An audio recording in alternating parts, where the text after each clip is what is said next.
ഇതാണ് കേട്ടോ ചായ മനസ്സ. ഇതൊരു തരം ചീരയാണ്. ഇത് നമ്മളെ ഹെൽത്തിനൊക്കെ ഭയങ്കര നല്ലതാണ്. കാരണം ഇതിൽ പ്രോട്ടീനും അയണും കാൽസ്യം ഒക്കെ അടങ്ങിയിട്ടുണ്ട്. മാത്രമല്ല നമ്മളെ കൊളസ്ട്രോളിനും ഷുഗറിനൊക്കെ നല്ലതാണ് കേട്ടോ. പക്ഷേ ഇത് മിക്ക ആളുകൾക്കും ഇതിനെക്കുറിച്ച് അധികം അറിയുണ്ടാവില്ല. അപ്പോൾ ഇന്ന് എന്തായാലും ഒരു തോരൻ വെച്ച് ഞാൻ കാണിച്ചു തരാവേ. ആദ്യം നല്ല തളിയിൽ ഇലകളൊക്കെ ഒന്ന് എടുത്തതിന് ശേഷം നന്നായിട്ടൊന്ന് കഴുകിയിട്ട് കുറച്ച് വെള്ളം ഒഴിച്ചൊന്ന് തിളപ്പിച്ചെടുക്കണം കേട്ടോ. അതെന്തിനാന്ന് വെച്ചാൽ അതിലൊരു കറ ഉണ്ടാവും. ആ കറിയൊക്കെ ഒന്ന് പോയി കിട്ടാൻ വേണ്ടിയിട്ടാണ്.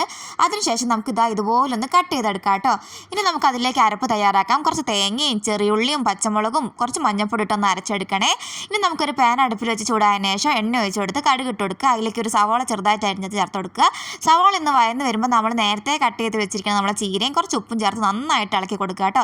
പിന്നെ നമുക്ക് അതിലേക്ക് നേരത്തെ നമ്മൾ ചതച്ച് വെച്ചിരിക്കുന്ന തേങ്ങയും കൂടി ഇട്ടെടുത്ത് നന്നായിട്ട് വഴറ്റി കൊടുക്കുക. ഒന്ന് വയന്ന് വരുമ്പം നമുക്കതൊക്കെ സൈഡിലേക്ക് ആക്കി കുറച്ച് എണ്ണയും കൂടി ഒഴിച്ചെടുത്ത് അതിലേക്ക് മുട്ടയും കൂടി പൊട്ടിച്ച് വയ്ക്കാവുന്നതാണ് കേട്ടോ. അപ്പം നമ്മളെ തോരൻ റെഡിയായി. എല്ലാവരും ഉണ്ടാക്കി നോക്കുക. നമ്മളെ വീഡിയോ ഇഷ്ടമാണെങ്കിൽ ലൈക്ക് ചെയ്യുക, ഷെയർ ചെയ്യുക, ചാനലൊന്ന് സബ്സ്ക്രൈബ് ചെയ്യണേ.